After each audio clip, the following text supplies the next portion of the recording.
Hello. Hey! Hello, hello. Hello, how are you?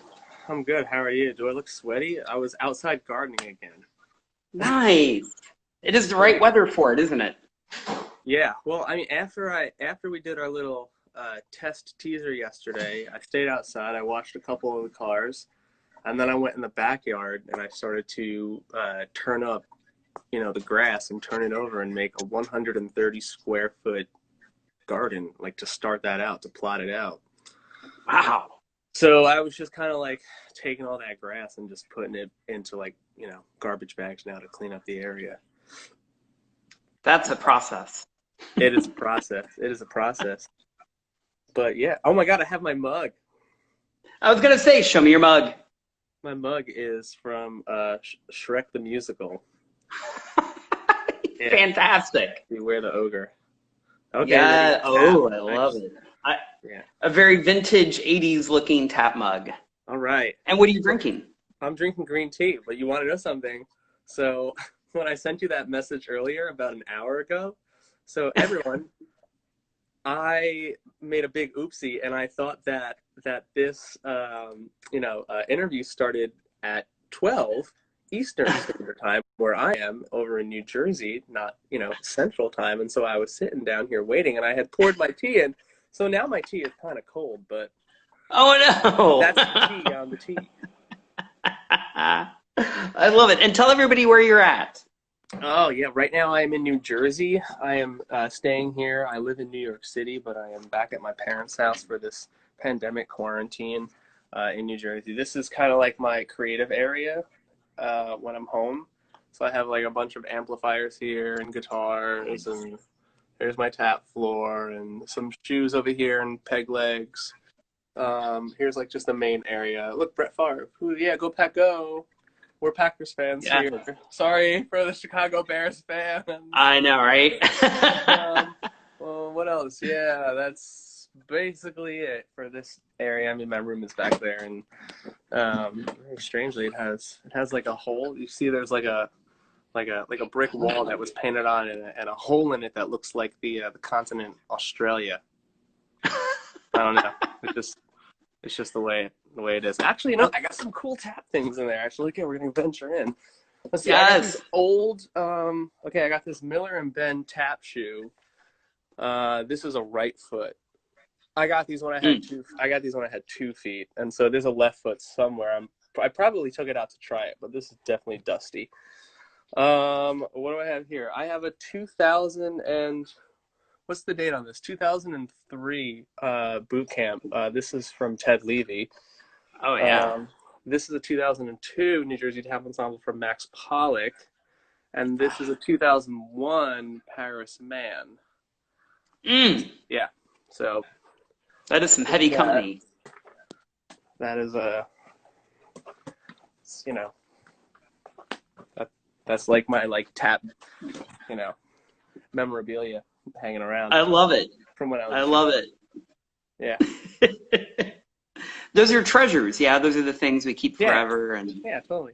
Well, it's funny because I'll run into I actually live right by Max Pollock in New York City, and it's funny like I've run into him on the street, and I'm like, hey, Max, and then it's just crazy how we relate now and how we're friends and how back then I remember taking this class at, what did I say, that was 2002, so I was 12 years old, and it was the coolest tap class I had ever taken.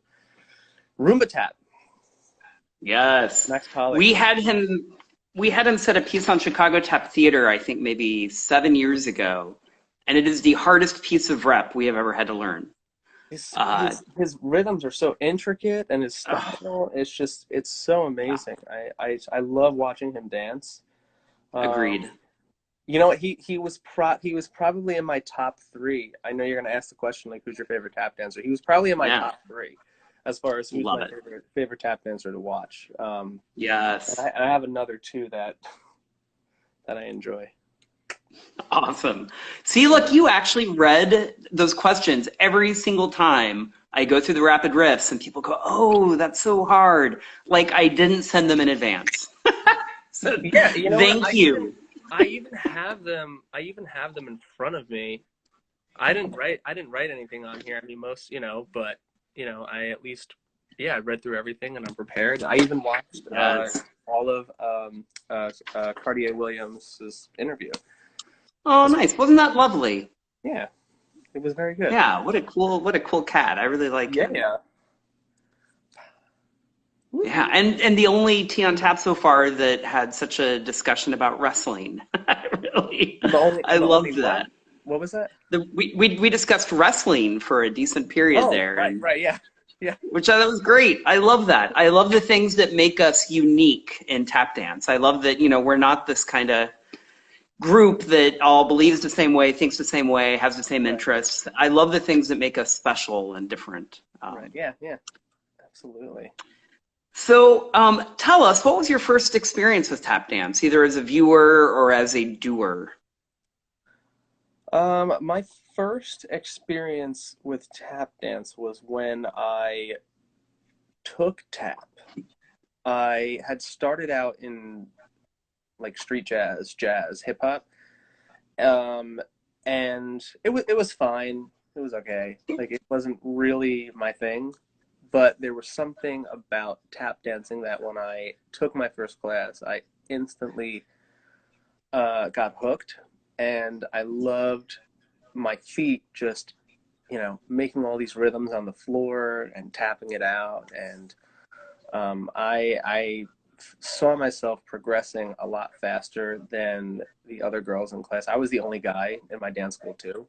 And so I was always a little self-conscious because when I started dancing, it was like 1996, 1997, and a lot of the kids in school, were like, you know, picking on me, and it wasn't really a cool thing to do as a guy.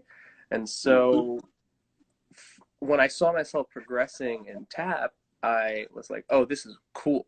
Like, I like this. I can make this cool. And yeah, so that was my first yeah, experience with tap dancing. And then I saw actually I think this is a question. So you go ahead, you do your thing. Well, feel free, because here's the thing. If you end up covering a question I was going to ask later, Okay. I'll skip the question. All right. Yeah, no, please. So then I saw my first Broadway show, and that was Bringing the Noise, Bringing the Funk. Oh, And yeah. that was amazing. And I really wanted to understand tap dancing in that aspect, and like really get into rhythm tap and hoofing. Because what I was doing at the time was, I was learning. I was just doing, your basic tap steps and your time steps and your shuffles and your cramp rolls and your flaps and your buffaloes and your essence and pullbacks and everything. And everything had this form to it, with the upper body. And when I saw Bring the Noise, Bring the Funk, I heard music through tap dancing. It wasn't just dancers dancing to music. It was dancers making music and being part of a band. And I thought that was super, super cool. And that's Mhm. why I heard about the New Jersey Tap Ensemble. And I thought, okay, Mm. this is where I'm going to learn rhythm tap.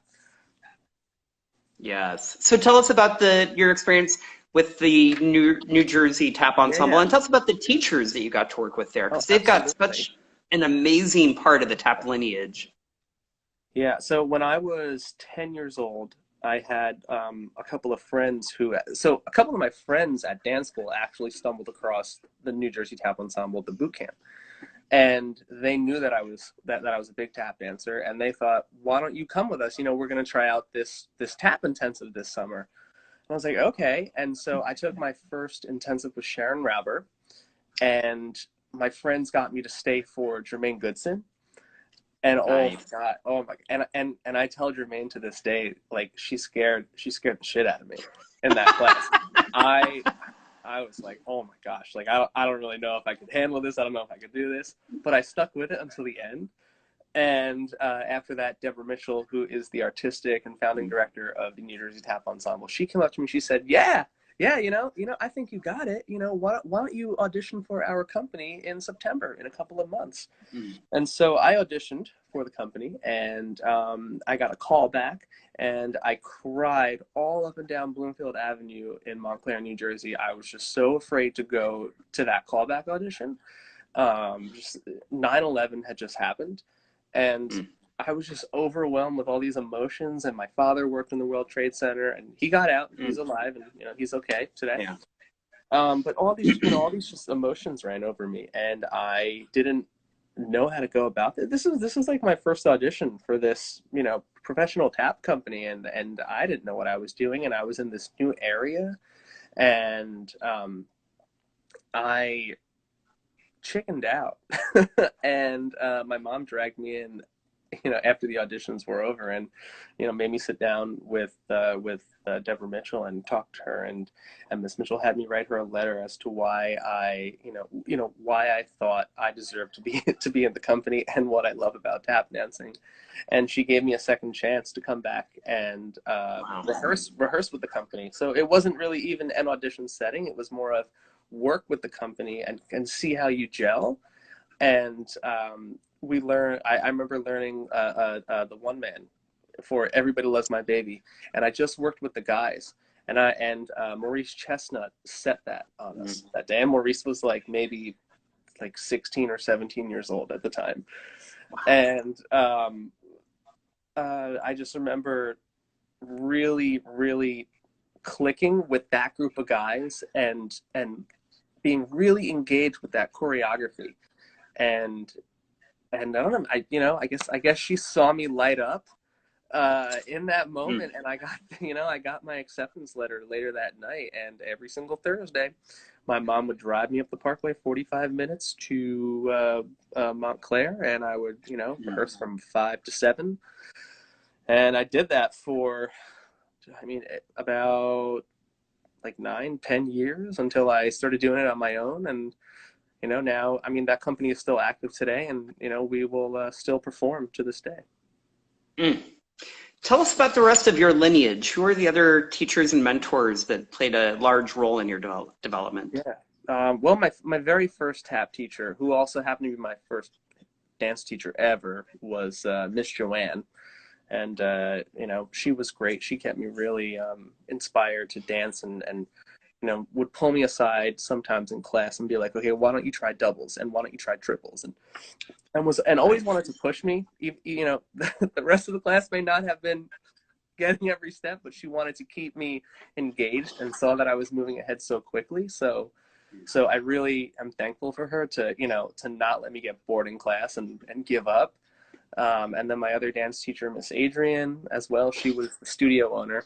And, she let me get involved in, I did everything as a kid. And so I was also a competition dancer as well. And so I was on troupe, and I was competing, and I was doing tap solos, and she got me involved in ballet and more dance disciplines, just to be a well-rounded dancer and performer and artist.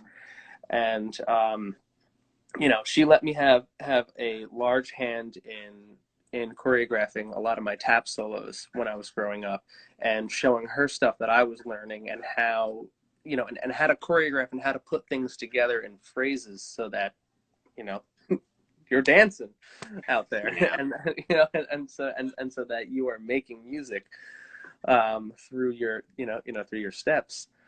So she's a huge influence on me. Others, I would have to say a lot of that first company in the New Jersey Tap Ensemble during that time, like Paris Man, Nick to Nichelangelo is one. Sharon Rauber. Who else? Robin Barker. Um, Nikki Denner was our accompanist, and still is our accompanist for the New Jersey Tap Ensemble, and has watched all of us grow up. And she used to. There was a time growing up in rehearsals with NJTE that Miss Mitchell said, okay, we're going to spend the first hour working on choreography, and then we're going to spend the second hour working on music theory. And so Nikki Denner used to Great. have us all, all of us in a circle, Yes. teaching us how to count to four. The importance of counting to That's four, great. or the importance of, or if you're going into odd times signatures, 5, 6, 7, whatever they Yeah. may be, knowing when to come in, knowing how to speak to your musicians. Um, so she's definitely one of them. Karen Calloway Williams, amazing, amazing artist and teacher and friend of mine. Um, yeah, yeah. That's There's a awesome. lot. There's a lot, and So there's so many along the way. Um, you know, After I lost my leg, but those were just some of the ones growing up that really instilled that knowledge and education in me, so that after I lost my leg, I was able to then go into the real world as a professional. I mean, everything happened so fast after I lost my leg, and we'll get there later, or we'll get there now. I don't really know. We're just gonna roll with go for it. Please it. feel free. Just the more that Yeah, you just speak what you're thinking, I think the better it is. yeah, totally. And so after I lost my leg, having all that knowledge and information that I did growing up from all those teachers and what they instilled in me really pushed me forward. And then I met Robert Reed, and Robert Reed, so after I lost my leg to cancer, I wanted to tap dance again, and so I looked up all this footage on Peg Leg Bates, and okay, if Peg Leg Bates could do it, so can I. And I tried to reach out to people who knew Peg Leg Bates, friends of his that were still alive, people who could, guide me in a direction and just talk to me about Peg Leg Bates and what he was like as a person and what he was like as a dancer. And I met up with Rusty Frank, who she has a wonderful, wonderful book, Tap, Yes. and she said you should talk to Robert Reed. And I sent out a message to Robert Reed. I sent him a video. I told him what I was doing, and the first thing he said to me was, "I'll give you $500 if you come to my festival." And I love that. I was like, okay, sure. Yeah, $500. Okay, yeah, I could do that. And Yes. so I was like, but what about Peg Leg Bates? So it was quite the summer for me, because and I promise you I'll jump back to Robert Reed.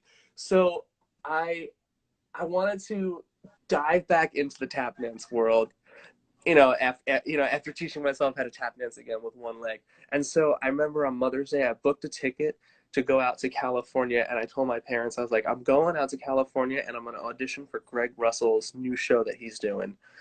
And they were like, what? And I was like, yeah, I'm going to stay with my friends. Like, it'll be fine. Like, don't worry about it. And I went out, and I wound up sending a message to Sarah Reich to just be like, hi, we don't know each other, but I got your info through Hillary Marie Michael.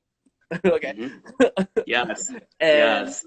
uh, I just want to let you know, like, I'm out here, and I'm auditioning for Greg's show, and I'm tap dancing. I got one leg, and I just wanted to see if there were like any tap jams or hangs or what's happening. And she said, oh yeah, why don't you come by my house on Monday? Yeah, it's just $5, to come by, hang out. We're all just doing this, this like Monday night tap experience. We got some we got a guest teacher coming in.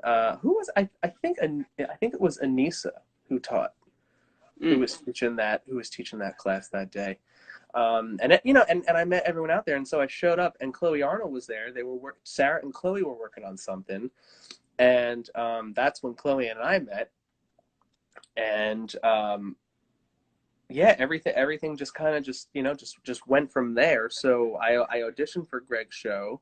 I made all these new friends. I went to the Blue, was it the Blue Whale? Is that where I went? I believe it was the Blue Whale. I think it was. It was something. So I went to one of these clubs, right?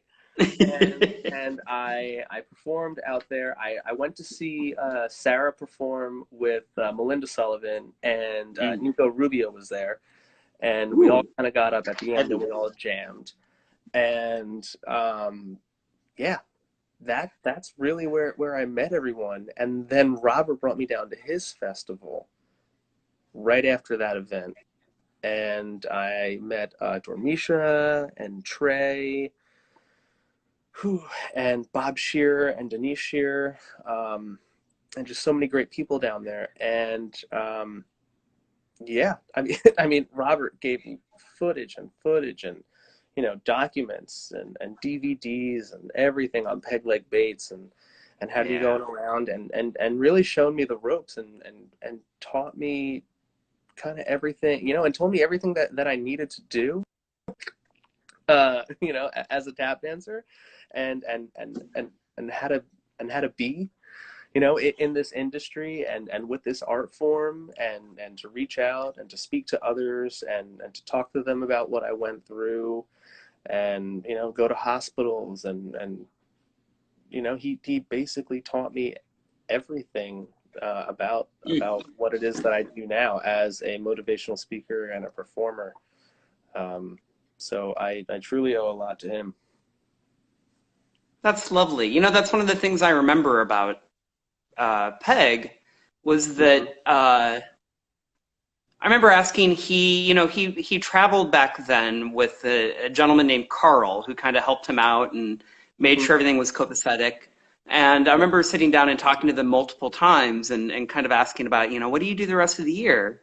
And it's exactly what you're talking about. I remember he went to schools and Yeah. Yeah. and talked to children and inspired them. And it's interesting. I've had experiences where I've done residencies like at elementary schools that have arts Hmm. programs, and I'll tell the kids, while I'm teaching, I always give history, and I'll talk to the kids about the Nicholas brothers and that I knew both the Nicholas brothers and about Gregory Right. Hines and meeting him, Hmm. and they're not impressed. And then the second I say Peg Leg Bates, they light up. Oh And then no. of course I found out there's that brilliant children's book, Knocking Yes. on Wood, Yes. Yep. and because of that, there's a generation of school kids across America that all know who and appreciate Peg Leg Bates. Yeah. I think that Yeah. book like really had a big impact. No, yeah, absolutely. And I mean, and even and I'll go to a lot of schools now and talk to kids, and you would be shocked. Actually, I'm amazed at the number of students who have heard of Peg Leg Bates. I'm Yeah. amazed, and here's it's like I'm amazed at the number of students in schools, not dance schools, that have heard of Peg Yeah. Leg Bates, and amazed at the students that who haven't heard of Peg Leg Bates in dance schools. That it's like it's just like it Yeah. so and I'm always happy to to share his story and my story Mhm. together, and what both of us, what he's done and and what I'm doing. But it's just crazy. It really is. But he's a part of history. He's a part of culture. Without a doubt. Yeah. Um, so talking about all these mentors, is there anything that a mentor has said to you that sticks with you that in the back of your head still kind of pops in before you go on stage or before you teach a class? Oh, yeah. Ted Levy told me something, and probably not appropriate to say. So that's how I know it's really from Ted Levy. Yeah. I mean, it goes a little bit like, don't bleep it up. But, That is some sage advice. you know, you know, I mean, I mean, so many people have told me so many different things in the wings and everything. But I mean, the Yeah. best thing to, actually, one of my teachers always said it's great to go on with a little bit of nervous pee. Like Love that. always have like a little bit of nervous pee before you go on, before you go on stage. Um, and it's just that one of those things that kind of, and sure enough I do. And so it just keeps me on edge Yeah. when I'm about to go on and when I'm on stage. I don't typically, like now especially, I don't typically get nervous for things like it takes a certain, like there has to be a certain mindset or something that I'm about to do where I'm feeling nervous, whether it's, under rehearsed or doing something just, out of the blue with like a particular art. I mean, all right. I recently was working with Jason Mraz, and we were doing a show out in San Diego, and we had a whole thing kind of set up for the end of the show to "I'm Yours," his big single "I'm Yours," and we were running through sound check, and he gets to his other, one of his other big songs, "The Remedy." That was his first hit, like his first number one, his breakout song. And he's talking on stage, and he's running through it, and he goes, it just feels kind of empty. It feels, it's missing something, and nothing's happening on stage. Evan, why don't you just come up here and just tap to it? And it was a moment for me where it was like, okay, and I knew we weren't going to rehearse it, but we just had to speak it through. But I knew that it couldn't just be tap. I knew that something else had to go in this space, because it was it was like this somber moment, and he was doing this really, really beautiful arrangement with his band, and so it had to have some sort of like interpretive storytelling to it. And so I wanted to relay the story of me exploring my life as an artist, and dancing and feeling good about myself, and then getting frustrated with having one leg and feeling like I wouldn't be able to dance anymore, and discovering that I could with a peg leg. And so there's footage of this. It's on my Instagram, and if I could, if we could get it, but You should put the link on this after the interview's done, please. People would love to see that, I'm sure. Okay, you got it. And I get frustrated, and I trip, and I fall, and I'm mad at this leg of mine, and so I take it off, and I put on the peg leg, and I think I could do something with this. And I get up, and I start tap dancing, and it's this really beautiful, story. But I remember being so nervous about that, because we never rehearsed that, and I was about to go out there and do an interpretive dance with one of my, music inspirations, and role models and mentors out, and I'm like, oh crap, like we're just gonna do this cold for a sold out house. Yeah, that one made me. That was a little more than a nervous pee. That was a little more than a nervous pee. But understandable. Yeah, it was cool though. It was cool. And we had two shows. So that was the Saturday show that we were doing. So by the Sunday show, wow, we were like, yeah, we got this in the pocket. I love it. Yeah.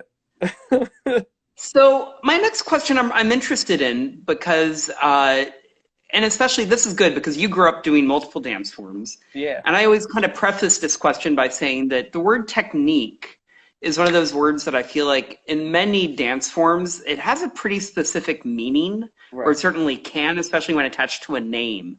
Horton, yeah, technique, Graham technique. And yet in tap dance, I think technique is kind of this broader word that can mean something different to everybody. So I'm curious what the word technique means to you within the context of tap dance. Oh, I mean, and so if I'm thinking about technique, I'm thinking of the other part of that word where it can be technical, okay? Of being technical as a dancer, and being very intricate in your movements. And so for me, technique is more about my body and my flow as a dancer, and how I work with my peg leg, and with a wooden floor, and with a tap shoe. So for me personally, it's very different. There's okay. We're gonna do some technique stuff here, and we're gonna work on these full laps, and we're gonna work on these shuffles and the placement of that, and we're gonna work on this stamp and this stuff, and this ball here and this heel, and we're gonna work on the technique of these double pullbacks and getting every sound out. But technique for me is really about being a technical artist, and about trusting yourself as a musician and dancer, and working with the elements that are around you. So I am a super advocate for working with live musicians, You and me and both. yeah, and really locking in to the technicalities, and to that technical element of what my drummer is giving me, and what my horn players are doing, and what my bass player is doing, and trying to work off of that to create music and art technique. Yes, love it. Um, Maybe a little different. That's good. Well, that's what I love about it. I'll tell you, every person that's answered it, I think, has answered it quite differently. And of all the questions I ask, it's one of the ones I'm personally invested in quite a bit, because I love the concept of technique, and it's something that I'm always interested in how other people view it. The next question, likewise, I've asked this question of every guest, and I put it in there because I feel like there comes a point in every dancer's career where we have some kind of an injury or setback that we have to come back from. And I wanted to ask a question about that to every dancer I interview, because I think it's important for other dancers that might be experiencing challenges, hard times, injuries, setback, to realize that the people they look up to, the artists who are killing it in this field right now, they've all gone through the same thing. They've all had setbacks and injuries and come back often better than they were to begin with. So would you mind, talking a little bit about any time that you've had an injury or a setback and how you came back from it and what that experience was like? I really can't think of any time that I had, a setback. I swear I'm kidding. Okay. No. Absolutely. That sounds like, wait. That was an amazing deadpan. I feel like there's the clip that we use to promote this interview in the future. Yeah. No, I've had a wonderful life with no setbacks or any amputations of my leg. Yeah. So, when I was 19 years old, I was diagnosed with osteosarcoma, which is bone cancer.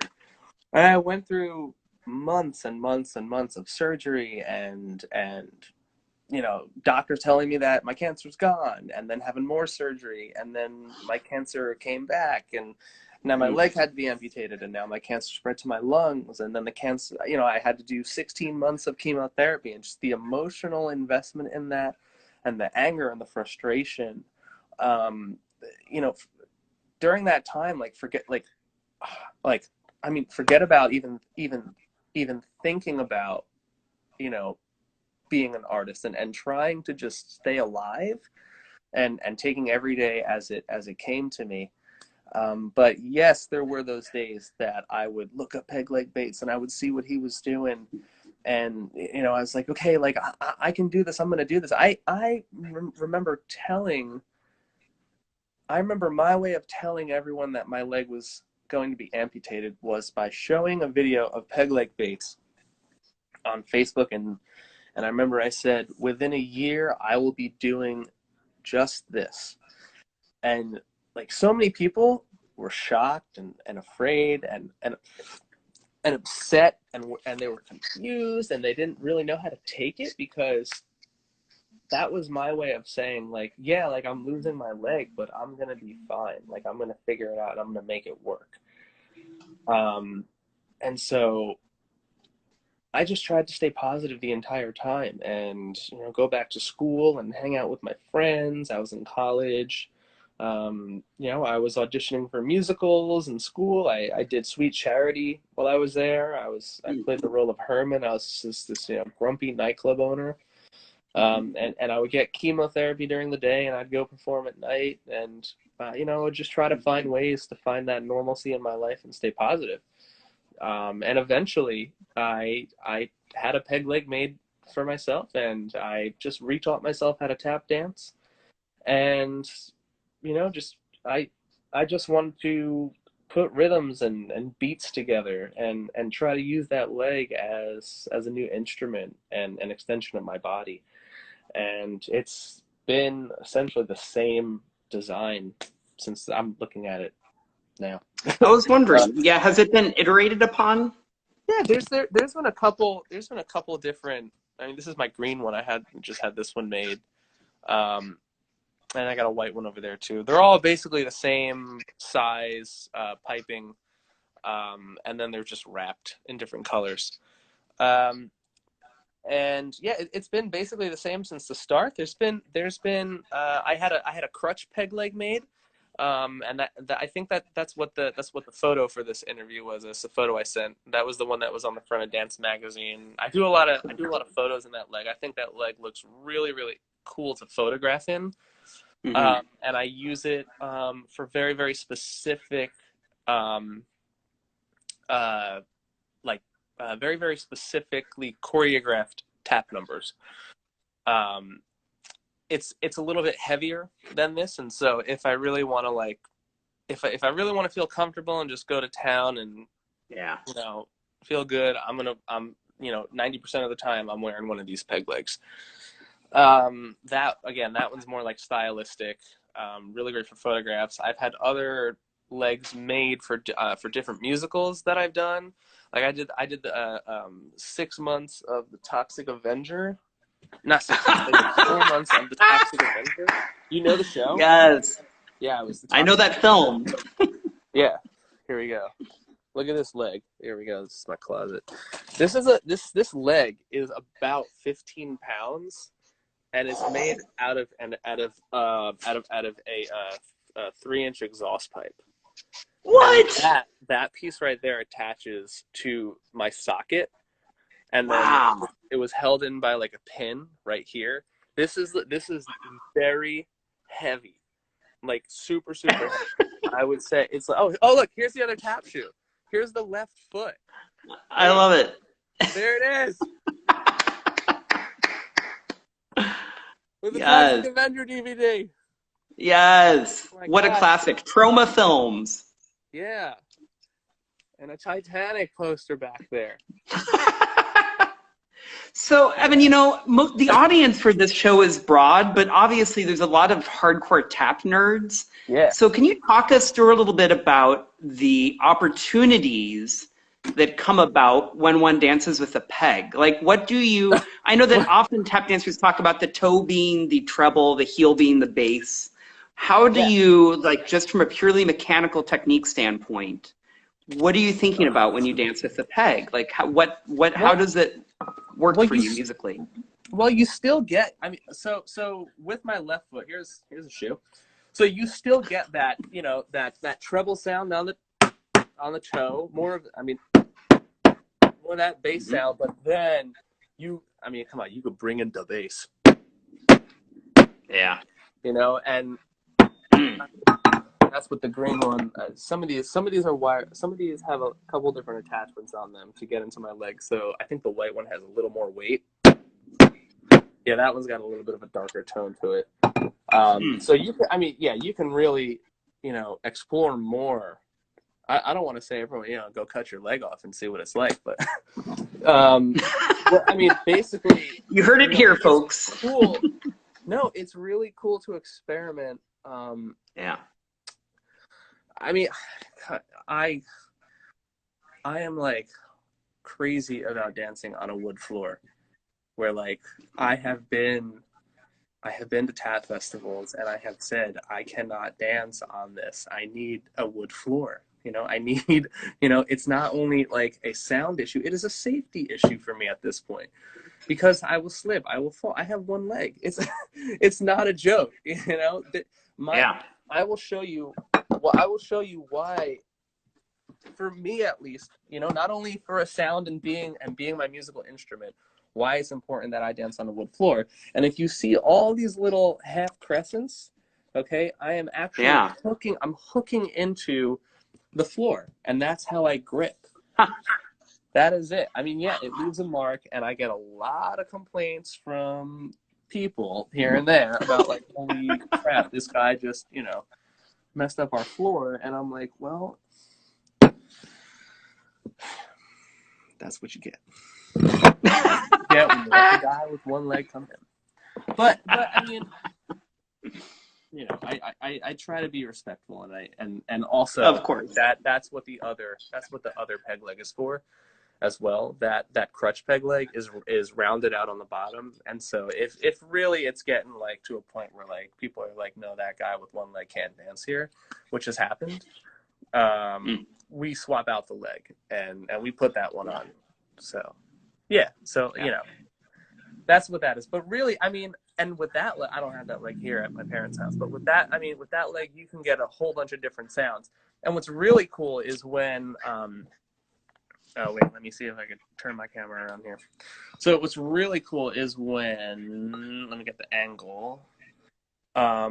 This, you know, my tap hit, my tap hits the peg on the side, and this is like, this is just like a basic, single build up with a triple build up, and if you hit this wood, it still has like a nice tone to it. Oh, that's cool. So I really enjoy playing with the sounds as well as microphones. Like I am big on sound and being a guitarist and a singer, specifically guitarist, tone is a big part of being a guitarist. Knowing your tone, knowing what you sound like, how you fit in the mix, the blend. Yes. And so as a tap dancer, my tone is very, very specific, and I really try to fine tune that in with whatever sound engineer I'm working with. And I was just on tour, and I was working with this team, and I was trying to get them to darken the tone, because I was dancing on plywood, and it was covered in marley, but I was dancing on a table that was like it was like 5 feet in the air. So like now, like by the time I stand up, I'm like almost 11 feet, above by head level. So I was like way up there. So they were so obviously they're worried about the guy with one leg dancing on a 5-foot table and falling down and breaking his face. So they covered it in marley, which is like fine, like whatever, like they knew that it was going to get damaged, whatever, but they had mics around it. And so I was trying to tell them that with the peg leg, the feedback that sometimes happens with microphones is it gets a little like tink tink tink tink tink to tink tink tink. And I was just saying, like, look, like I could hear everything because I had in-ears in, so I could hear like exactly what was happening. I was like, no, like we need to just turn down the highs, bring up the lows a little bit more, and for now put the mids right in the middle, and see where that goes. And by like the last like 3 or 4 shows, like the sound was nice. But when working with a band, and my band in particular, and working with the girl who does our sound, we play a lot with violin pickups, because those are fun, and they're they're just like little circles, and we can just put them on the floor, and she does everything, and she's amazing, and it really gets a nice dark tone. Nice. Yeah. So I'm interested, I think in addition to lineage, one of the things that tends to shape us the most as dancers is regionality. Yeah. And certainly New Jersey is one of those places that I would say has a specific aesthetic. I feel like there was a period of time where I remember I could see certain tap dancers in the early 2000s. Yeah. And often I would know that they were from New Jersey, not just by their feet, but by how they move their upper body. Yep. I know exactly what you're talking about. There was like a huge, so I feel like there was like a huge movement of dancers who came out of the Mike Minery era, like in the early 2000s. Yeah, that had a very, very specific way of holding their bodies, like their upper bodies and their arms, and how their feet, translated with all of that. And then, I could look over, when I would go over to the West Coast, I would be like, this is, while the upper bodies were a little more relaxed, the footwork was very, very different. And the style of music that they were dancing to on the West Coast in the early 2000s was also very different than the music that we were dancing to on the East Coast. And I think Okay, this is just my speculation here, you know, back to when I was Yeah. 15 years old. And I think that that has something to do with why, you know, at least I could tell, you know, the overall performance was like, okay, that's an East group. Sorry, that's an East Coast group. That's a West Coast group. You know, I Mhm. found a lot of the East Coast dancers dancing to uh, I mean, and this is not true for everyone. This is just Sure. We're speaking solely, in generalities. yeah, general and solely my Yeah. experiences with the people who I met growing up. That I was, you know, I was dancing to a lot of that, you know, early 1920s, 40s jazz, Duke Ellington era. Benny, later, you know, Benny Goodman later, and you know, West Coast had a lot of this, you know, up and coming uh, dance music, like DJ, in the early 2000s. And again, I will say, like, this is just my experiences and what I, you know, the people who I grew up dancing with and witnessed. I know that, you know, pretty much everyone probably grew up dancing to jazz music. Sure. Yeah, if you're a tap dancer, but the styles, I think, growing up, you know, seeing that on the East Coast, it seemed, you know, it's just crazy because I can see it in my head now, and you know, like thinking back when I was a kid and going to some of these tap shows and being like, oh, that dancer came from that, that dancer came from that teacher, and this dancer came from that teacher, and this dancer came from that teacher, and they all had their different styles of how they hold their body. And you know, you could see it in all their work. And then going out to the West Coast, you could see, oh, this dance, you know, this dancer came from that teacher, and this dancer came from that teacher, because you would see it in their upper body, and you would see it in their feet. The footwork I noticed on the West Coast was a lot quicker and was a lot faster. Is what I found. It was a lot faster, and the phrasing, it the phrases just kind of hit you one after the other, like rolling into the next. And some of the stuff that I was doing on the East Coast when I was a kid, I would, you know, you would sit more into it, and then you'd have a phrase where it was like really crazy, and then you'd sit into it, and then you'd have a phrase where it was like really, really technical and syncopated, where it was like where it would follow a very specific instrument in the mix in the song. Yep. Um, so it was very interesting. Yeah, because I remember I went out to LA when I was 15 years old, and I worked with Greg Russell and Ryan Lohoff and you know, Greg's company out there, Tap Into the Network too. And I remember I was like, I may have been like one of like three, like two or three people from the East Coast. Um, and I remember being out there with a lot of tap dancers from the West Coast, and it was a very different style for me, a very different style to kind of like Yeah. pick up and understand. And then like once I got it, I was like, oh, okay, I get it. It click, I got this. It makes sense. But I remember that, and I think it was like 2 weeks that we were out there. I remember that 2 weeks being very, very intense with choreography and understanding the phrasing, which was stuff that I never really saw on the East Coast. So I hope that kind of makes sense, and that. Yeah, it makes perfect sense. Tell Yeah. us about the off-Broadway show Bastard Jones. Yeah. You received a ton of acclaim for portraying the Tom Jones character in that. That was a cool show. So I was approached the day that the Toxic Avenger closed. I remember sitting at a table in Pittsburgh, and the director and writer of Bastard Jones sent me a Facebook message and said, hey, I got this new show. It's called Bastard Jones. The show is about the history of Tom Jones, a foundling, and and Tom Jones' journey through London as kind of this, this like swinger, free free man character. He kind of, sleeps with many different women along his journey, but ultimately finds love.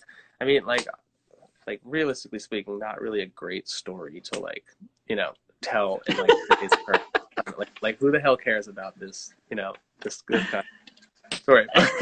But we what was great, what was super super the important message about the show is what was celebrating individuality and diversity.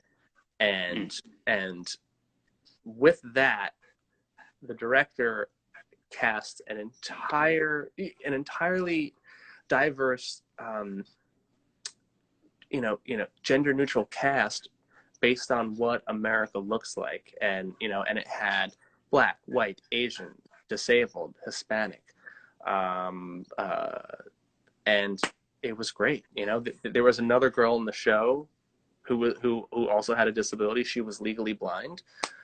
We only had 10 people in the cast, and we wanted an accurate representation of what America looks like, and so 20% of all Americans have a disability, and so we had 2 people with disabilities, and it was so cool to originate a role that for this guy who had been written in history books for having 2 legs, and now he has 1 leg. And in the first scene, we hit you with it, and Tom is in bed with this other woman, and they wake up, and he starts singing this song, and as he's singing the song, he takes off the bedpost, and the bedpost screws to be my leg, and then that's it. Then it's like, okay, now we're in it, okay, and the audience is like, oh, okay, that happened. Like, the guy has 1 leg, great. Mm-hmm. But it was just it was this really great small show. It happened off Broadway in New York City, and we dealt with a lot of setbacks throughout the production, and we wound up pulling it off, and it's just wound up getting a lot of acclaim for it, which was crazy. Wound up getting a Drama Desk nomination. I was in the likes of Ethan Slater of SpongeBob SquarePants and Joshua Henry from Carousel. It was crazy. I was like, what is happening right now?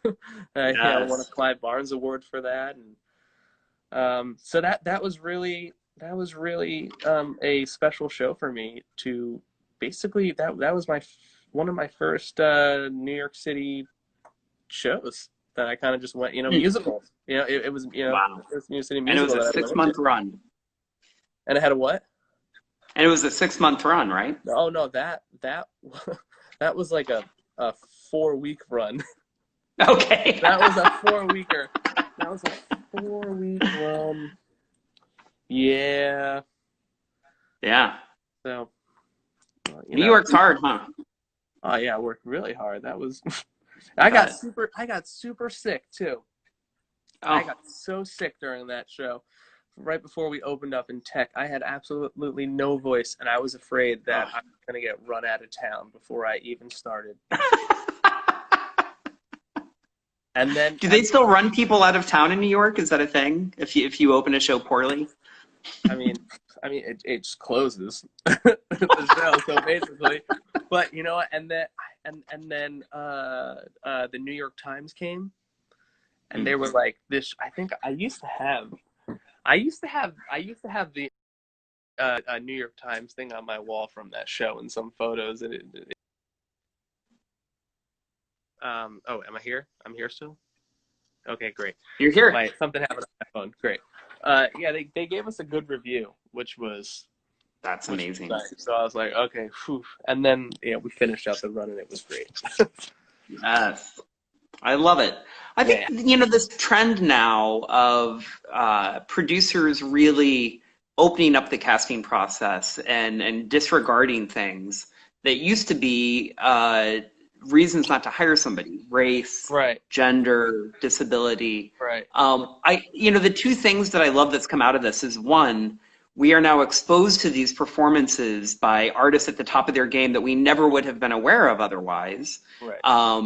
And 2, representation does in fact matter, as we know. It's that the opportunity to see somebody who looks like you on stage opens that door. It makes it easier for one to imagine themselves then taking on that role or Right. getting that opportunity. So I love that. I mean, that sounds like a fascinating production. I wish there was an opportunity to see it, but Maybe one so day. Maybe it'll come back. Who knows? cool. I hope so. Yeah. Was it an original score? It was. It was. Very nice. Original book, original score. Awesome. I'm a sucker for a good musical. Yeah. So this last year was a big one for you. You performed at Carnegie Hall and the 90th annual Oscars, the Academy Awards.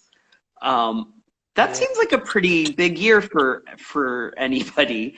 Can you tell me first about what was that moment like stepping out onto Carnegie Hall and looking at the house? Because that house is humongous, isn't it? Yes, it was. Okay, so the moment I stepped out onto that stage, well, prior to that moment, I had been given the memo that I was going to be delivering the cell phone, announcement of like turn your cell phones off. And so they were kind of like, "Do you have any like fun ways of like telling people to turn off your cell phones?" And I was like, I mean, I guess like I could, you could start playing the intro to my song and then I could tell you to stop and pause and take out my cell phone and have a conversation with my grandmother and tell her that like, no, like I'm at the show now. Yeah, I'm on stage. Don't worry. Okay, I'll put the extra sauce in the freezer so that I could have it tomorrow. Like, yeah, I do this like whole like Italian, whatever, talking Love with it. my grandma. And so that was actually the first moment in my Carnegie Hall debut. And so I hope that I'm remembered as the guy who talked to his grandma about the sauce on stage. And then I proceeded to sing and tap dance. But it was cool. It was certainly a moment. Yeah, it was really a special moment. And then getting to, kind of, work on my own piece and co-choreograph this whole number alongside Seth Rudetsky, who is an amazing, Broadway interviewer and performer and producer and spokesperson, pianist, accompanist. I got to work with him on Rhapsody in Blue, and we kind of envisioned the piece as a ballet, kind of very similar to how I worked with Jason Mraz and telling my story and getting frustrated with my leg, but also that I was a baseball player as a kid, and so choosing dance between baseball and showing that struggle and putting this this ballet together, and then tap dancing at the end, and then using the peg leg as a baseball bat, and and coming to terms with having one leg, which is really cool. And so and so that was a really awesome moment. Carnegie Hall. So Evan, we're going to take a 30-second break. As everybody that follows this show knows, there is an hour-long limit on Instagram. And we are hitting that, and I always like to cut off before it cuts us off. Okay, cool. So we'll take literally 15 to 30 seconds. We'll be right back with about 2 more questions, 2-minute tap lesson, and rapid riffs. See you all in about 15 to 30 seconds. Sweet. Hello, Mark Youngley, founder and artistic director of Chicago Tap Theater, back with part 2 of our interview with Evan Ruggiero. Boy, I hope I'm pronouncing it correct. That is a question we should ask. If you have been here for the first part of the conversation, it's been a great one. Hey, Magda. Hey, Kathleen. Kathleen, I love how much I'm getting to see you. I see Anthony Lacazio is here, my dear friend. And Heather Latakis. I see Emily, our intern. And we are going live. Hey, Hannah Wilson. All right, here we go. In about 10 seconds here. I cannot wait for the rest of this interview because the first half has been so fun. Yes, Anthony Lacazio is here. That's what I said. I hope Anthony. I hope you caught the first half of this with the whole. We talked so much about Jason Mraz, and Mm, Anthony loves Jason, I love it. and we actually Anthony and I were just doing this. We just collaborated on this piece that we did earlier in the quarantine to one of Jason's. You know, he wrote a little song about COVID, and we put it together.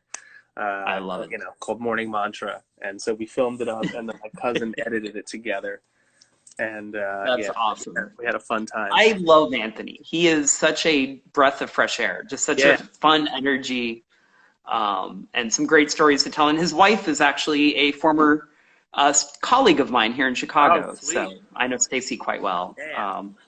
And just a lovely couple, really complement each other so well. So on with this interview.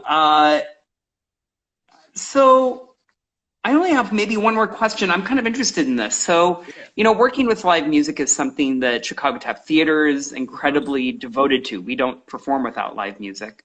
Yeah. And back in college in the late 90s, I tapped in bands. That was my primary outlet because I was living in Kansas, and there was no tap community really to speak of. So if I wanted a community, then jazz musicians were the people to work with, which was great. It kind of forced Right. me to move in a direction that I since am really happy I got to do.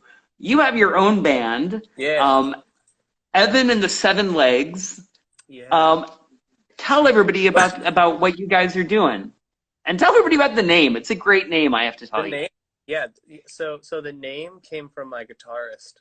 Actually, we were doing this this like one-off event, and typically, you know, we're a pretty big band with about 9 pieces and horns and backup singers and the whole doodah. And you know, sometimes I'll ask my friend Kyle Wilder, who's a tap dancer. I'll ask him to come join us and tap, you know, to just, you know, tap against me and have fun.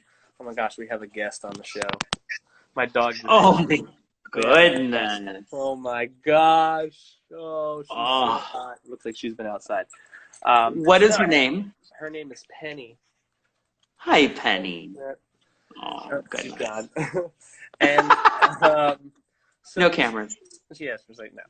So we were doing this one-off filming, and we just had the four of us, and the guy who was filming was like, "What's your name?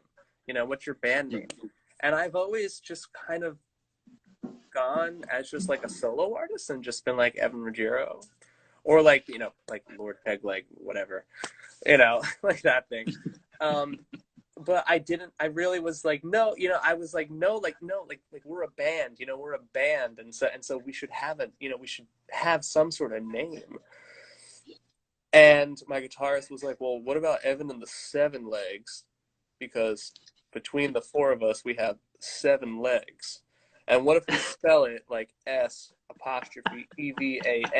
Because, you know, that's cool. That's like a play on, you know, play on the words. It's really funny. And I was like, wow, like you're a freaking genius, man. Like, so yeah, that's kind of I what love it. and so then we did, you know, Evan Ruggiero and the Seven Legs. Yes. You know, and then there's like the core, you know, 4 members of the band, which would be the guitarist, the piano player, and the bass player. We've been at it as a band for years now. And then we kind of have like, we just got a new drummer right before the quarantine, and we got to play twice with him, and we played the first, you know, rehearsal that we had was so amazing, and we were practicing to come out to Ravinia. We had our own show in Chicago at the Benedict Hall for Ravinia.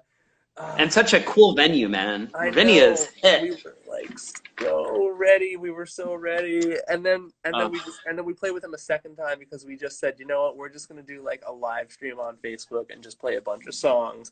You know, we worked hard on that first rehearsal. Let's just hit it for the second one and just show people what we were doing. And so we did that. But yeah, and you know, but we're like super happy with the new drummer. He's like really great. And then we get like horn players sometimes that come in and out, and some different singers that pop in. And again, you know, we'll get like Kyle Wilder on tap sometimes, or you know, whoever's around. You know, or like What City I'll be in. But yeah, so this actually kind of this kind of goes in with my 2-minute tap lesson. Oh, well, let's do it. Yeah. Okay. Yeah, so wait, but we have to set it up. Everybody, it is time for the 2-minute tap lesson. Evan, you have 2 minutes to teach any step, concept, or idea. Okay. I will be timing you. I'm not really timing you. You can go as long as you want. Okay. And go. Well, okay. So and I've definitely touched upon this throughout throughout our interview and time talking about the importance of working with live musicians, the importance of understanding music theory, okay? The importance of breaking down the sounds, the importance of counting everything, okay? Understanding where the phrase starts, where the phrase ends, how to speak to your musicians, okay? Know when it's the chorus, know when it's the verse, know when it's the bridge. I mean, if you're bringing in a pop song, okay, it's gonna, your chorus and verse are gonna be very different than if you're bringing in, It Don't Mean a Thing if you ain't got that swing, okay? Yeah. And other, early jazz standards, okay? The way I like to start out is working one-on-one with a drummer. That is how I always start everything out. And I establish the groove, I establish where we are, I establish the time, I make sure that we stay in that time. He should be making sure that we stay in that time too. Mm-hmm.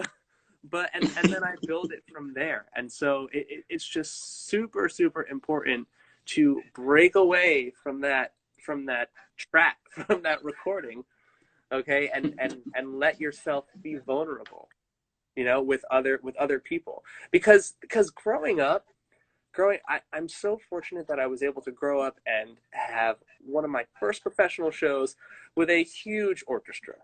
It was at Ramsville College. It was this massive orchestra, and I was just like, wow, like this is dancing, And then, so that is really, really, really being a musician and being an artist, and you find out so much more about yourself and about others and about what you do as a tap dancer and a musician when you work with live musicians. The eye contact, like the subtle eye contact that goes in. That's right. with every musician, and learning how to take cues from the conductor and how to give cues as well. So I think it is incredibly important to practice with at least one other live musician, at least one other person at all times. I mean, we're kind of in a really interesting pandemic quarantine situation right now where, it's not as easy. But, get on Zoom, get on, one of these FaceTime things, chat with a musician who's not a tap dancer. Okay. Talk to somebody else who doesn't really know much about tap dancing. Okay, that should be your homework, is to go out, talk to a musician who doesn't know about tap dancing, and see how you guys communicate with one another. See how you guys or girls communicate with one another. Okay, and tell me, like, hit me up. Shoot me a message on my Instagram. Yes. I spoke with this person, and they play the guitar, or they play the saxophone, or they're a drummer, and this is the experience that I had with them. Like, I want to hear what it was like, and we could talk about it. Totally. Love that. Yeah. That's very cool. Yeah. I have a bonus question that was not on the list, and I brought it up because it's something that it was not in your bio, but of course I research people before I interview them, especially people that I haven't had the luxury of meeting yet.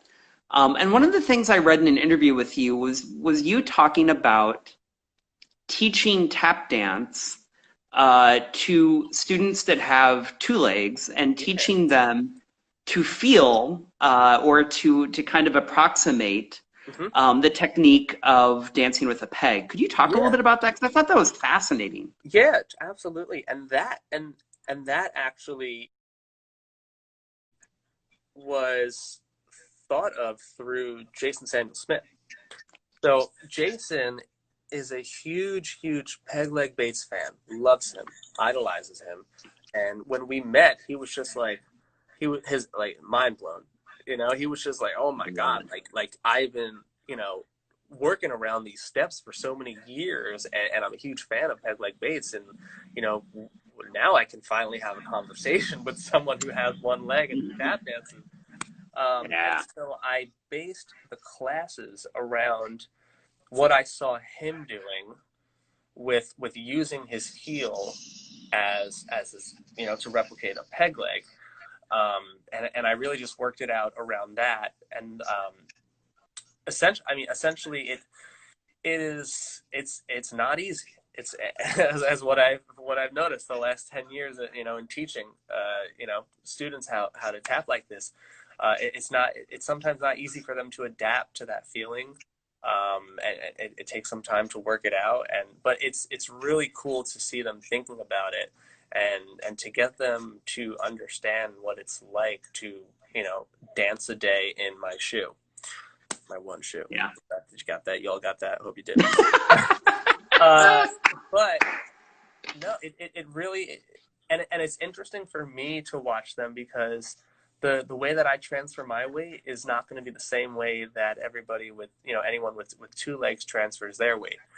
Even with this you know, style, with this approach of tap, you know, of using the heel, because, you know, you have knees, and so, you know, you have a little more give into it, and there's some plie.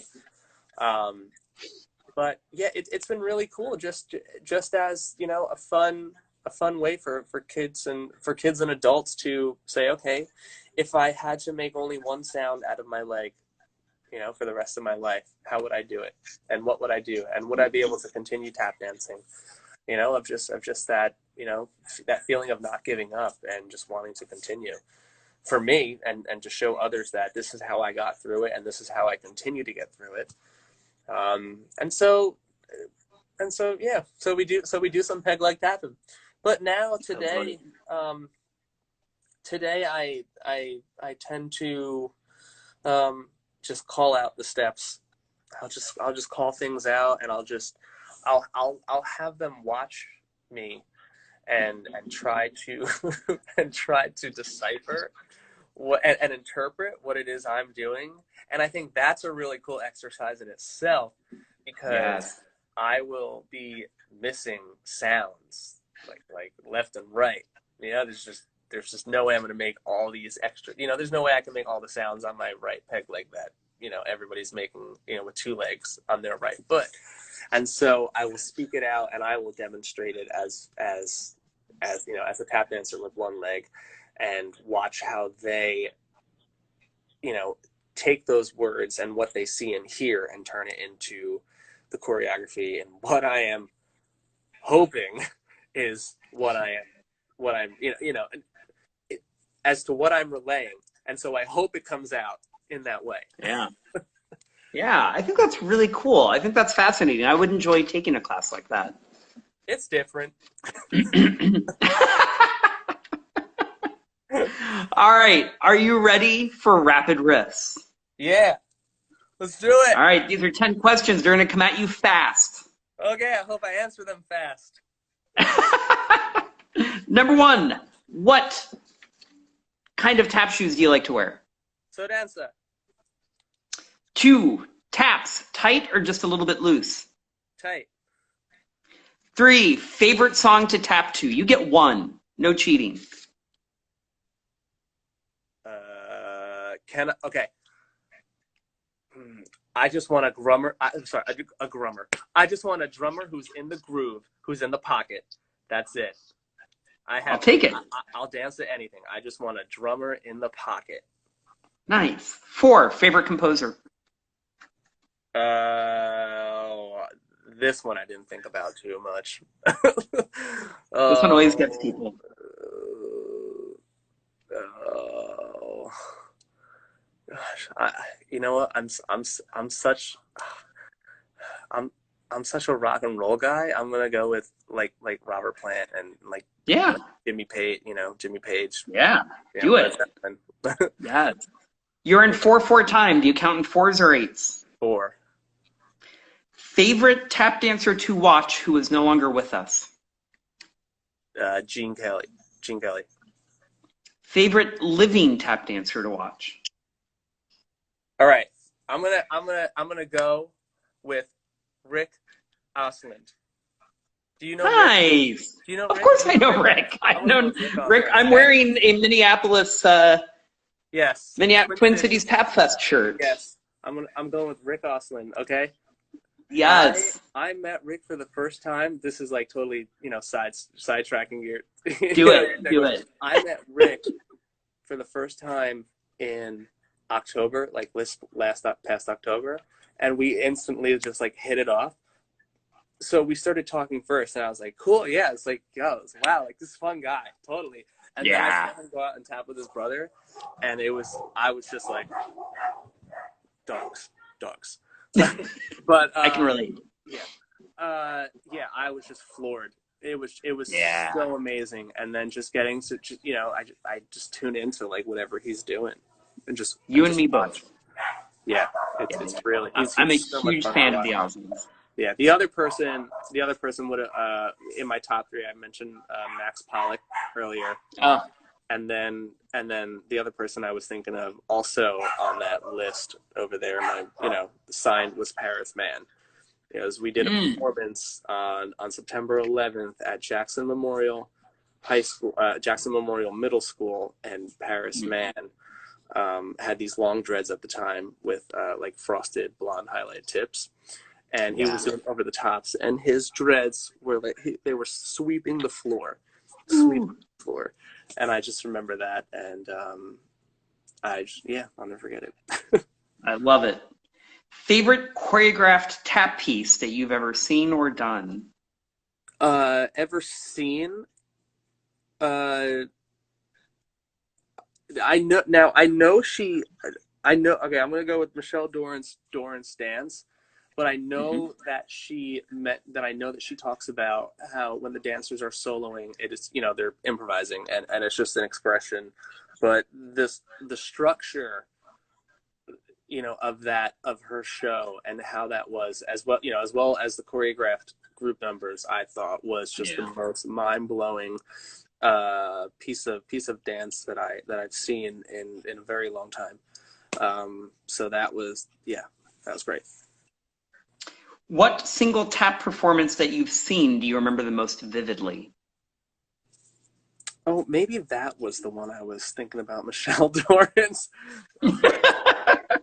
or The questions are kind of similar, but they're different. They're different. No, Really, no, you know what? No, it wasn't. It was the Paris Man thing.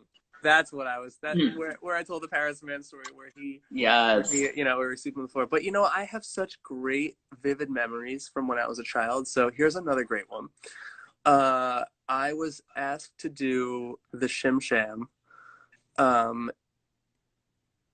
in front of the entire first company of New Jersey Tap Ensemble performers. It was me and this other girl, Dormisha, and we were like, yeah, sure, and like this is how the show was going to open, and the curtain raises, it comes up, and you see our feet, going, and then it comes up all the way, and there's massive American flag behind us, and that was just that was actually my first show with the New Jersey Tap Ensemble. very cool. Yeah. You can go back in time and see any one tap performer or performance. What do you see? Oh, this is totally gonna be Peg Leg Bates. This hands down. Just just to be able to talk to him and watch him, how he moves and what he does, and work with him, and just have these real conversations. Best venue you've ever played?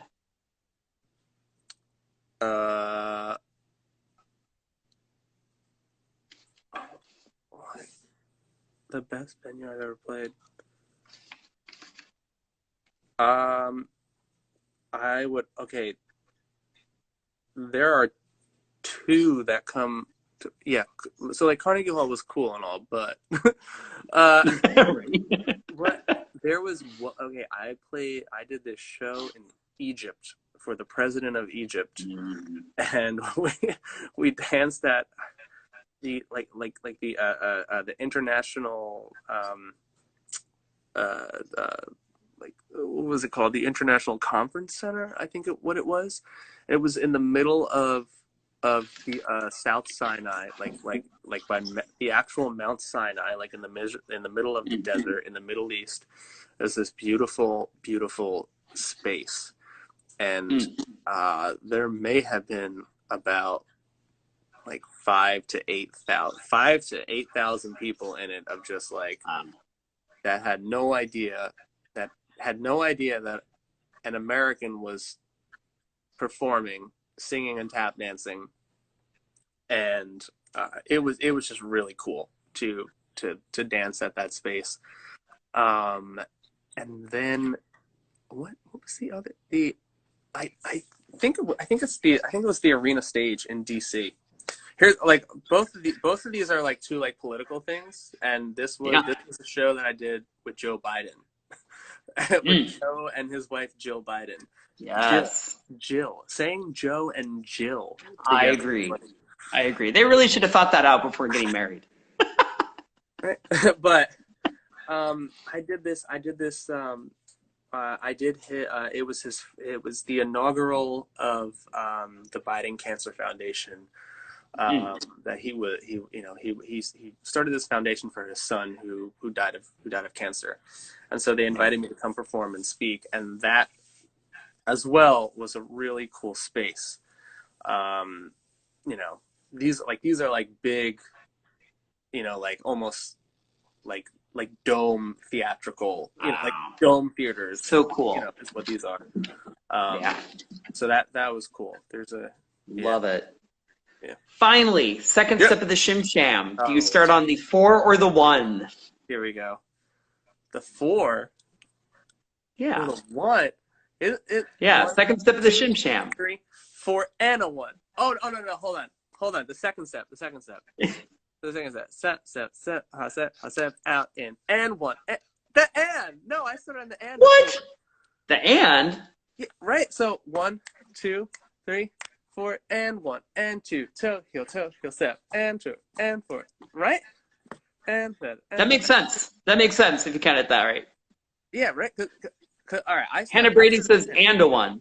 Yeah, because I started. But it depends on how you do it. And a 2, and a 2, and a 1, and a 2, and a 2, and a 1, and a 2, and step, out, in, and 1, and 2.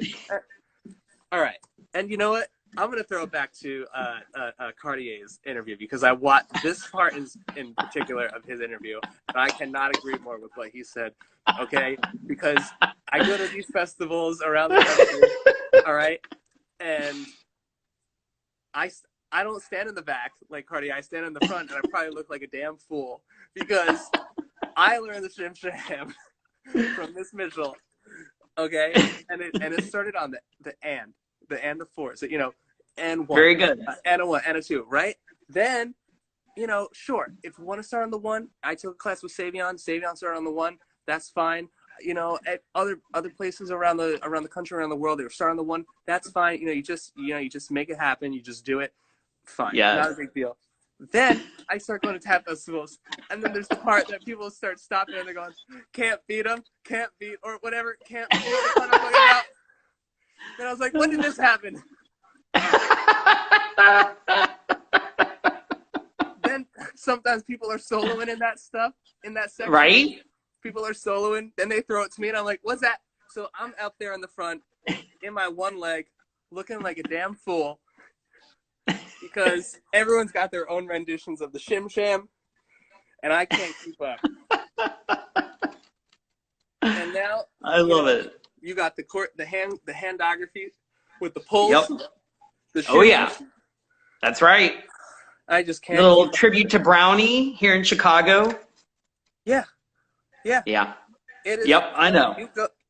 You go to this. This is not an East Coast West Coast thing. This is a This is an East Coast. This is a North, a South, an East, a West, a Central, a Mexico, a Europe, an Australia, a Japan. This is a worldwide thing that Yes.